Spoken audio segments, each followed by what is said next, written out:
Today we are solving previous year questions of CHSL 2024. जैसे एक statement है, it is the general believe that the female ostrich guard the nest at night, ये एक statement है. तो इस ये वाली जो लाइन है गार्ड द नेस्ट पार्ट में एरर है, तो हम कौन सा यूज़ करें स्टेटमेंट कि वो जो पार्ट है वो सही हो जाए. Is guarding the nest at night वाला, guards the night, guard the nest at night, does guard the nest in night, या guarded the nest at night. इन तीनों में, चारों में से कौन सा सही है.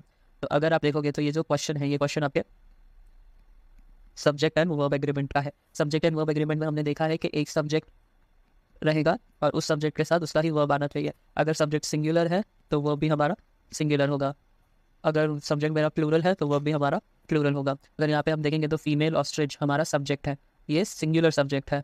सिंगुलर सब्जेक्ट के साथ वर्ब भी क्या आना चाहिए, सिंगुलर आना चाहिए. और आपको ये चीज़ पता होना चाहिए कि सिंगुलर वर्ब में हम एस या ई एस या आई एस को ऐड करके लिखते हैं. तो यहाँ पे कोई भी हमें एस ई एस या आई एस नहीं ऐड लग रहा है, तो हमें यहाँ पे इसको सिंगुलर वर्ब बनाने के लिए इसमें एस ऐड करना पड़ेगा. तो ये बन जाएगा सिंगुलर वर्ब. अगर हम देखेंगे तो एक ही स्टेटमेंट है जिसमें ये वाला है, तो आंसर क्या बनेगा. It is a general believe that the female ostrich guards the nest at night. This is the second statement. The project manager has successfully coordinated with all team members, ensuring that each task have been completed on time and the project has met all its deadline despite numerous challenges. This was the question. तो इसमें भी यह पूछा है कि error कहाँ पे है. क्या इस पार्ट में एरर है, the project manager has successfully coordinated with all team members, या फिर बी में एरर है, the members ensuring that each task have been completed on, या सी में एरर है, time and the project has met, या डी में एरर है, all its deadlines despite numerous challenges. तो अगर आप देखोगे तो अगेन ये क्वेश्चन किसका है, आपके सब्जेक्ट वर्ब एग्रीमेंट का है. यहाँ पे अगेन ईच हमारा क्या है, सब्जेक्ट है. और मैंने आपको ये चीज़ क्लास में बताया, ईच, एवरी, ईदर और नीदर, ये सब क्या है, मेरे सिंगुलर सब्जेक्ट है. तो इनके साथ वर्ब भी क्या आना चाहिए, सिंगुलर का आना चाहिए.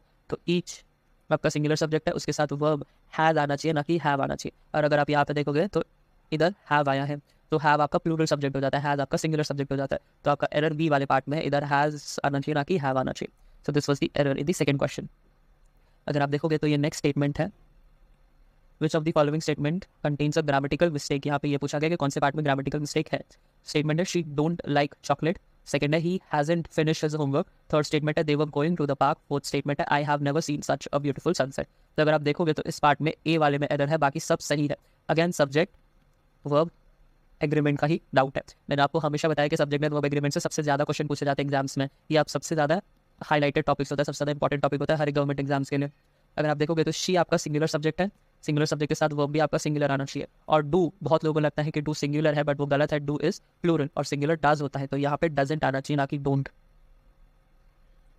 मैं आपको बता देता हूँ कौन से हेल्पिंग वर्ब्स के बारे में. हेल्पिंग वर्ब्स में कौन से सिंगुलर है और कौन से प्लूरल है. सिंगुलर में आपका इज, एम, आर. सिंगुलर में आपका इज, एम, वॉज, हैज़ और डज आता है. प्लूरल में आपका वर, आर, हैव और डू आता है. ठीक है, तो ये बात आपको पता होनी चाहिए. अगर हम नेक्स्ट स्टेटमेंट देखें तो नेक्स्ट क्वेश्चन है the number of people who have contracted the virus has increased significantly. तो क्वेश्चन ये इसमें पूछा है कि इसमें कोई एरर है या नहीं. क्या ये वाला जो पार्ट है इसके जगह पे हम have contracted the virus have डालें, has contracted the virus has डालें, has contracted the virus have डालें, या कुछ भी नहीं डालें, नो इंप्रूवमेंट डालें, जैसा का जो है वही आपका सही है. तो अगर आप देखोगे यहाँ पे मैंने आपको सब्जेक्ट एंड वर्ब एग्रीमेंट जब पढ़ाया था तो एक टाइप मैंने आपको सिखाया था बहुत ही इंपॉर्टेंट वाला, जिसमें हमने द नंबर ऑफ के बारे में बात की थी. एक हमने बात की थी अ नंबर ऑफ और एक बात की थी द नंबर ऑफ. जब भी अ नंबर ऑफ आएगा तो आपका सब्जेक्ट प्लूरल आएगा, तो वर्ब भी आपका प्लूरल का आएगा. बट जब भी द नंबर ऑफ आएगा तो सब्जेक्ट आपका भले ही प्लूरल हो बट आपका वर्ब क्या होगा, सिंगुलर वर्ब होगा. ये बात हमने की थी. तो यहाँ पे द नंबर ऑफ के साथ स्टार्ट हो रहा है, तो आपका वर्ब जो है वो सिंगुलर आना चाहिए, ना कि प्लूरल आना चाहिए. तो कहाँ है सिंगुलर, आपके सी में सिंगुलर है, has contracted the virus has. तो सी आपका सही हो जाएगा. सब्जेक्ट एंड वर्ब एग्रीमेंट के बाद जो नेक्स्ट क्वेश्चन जो सबसे ज़्यादा पूछे जाते हैं दैट इज योर टेंसेस. तो अगर हम बात करें तो एक स्टेटमेंट है कि इसमें से कौन सा जो सेंटेंस है वो सही फ्यूचर टेंस के बारे में बता रहा है. I could be 25 next Sunday, I should be 25 next Sunday, I have been 25 next Sunday, या I will be 25 next Sunday. तो अगर आप देखोगे तो नॉर्मल सी बात है कि आपका फोर्थ वाला करेक्ट हो जाएगा, क्योंकि कुड, शुड ये सब आपके मॉडल वर्ब्स है, ये इमोशंस बताने का काम करते हैं. और हैव बी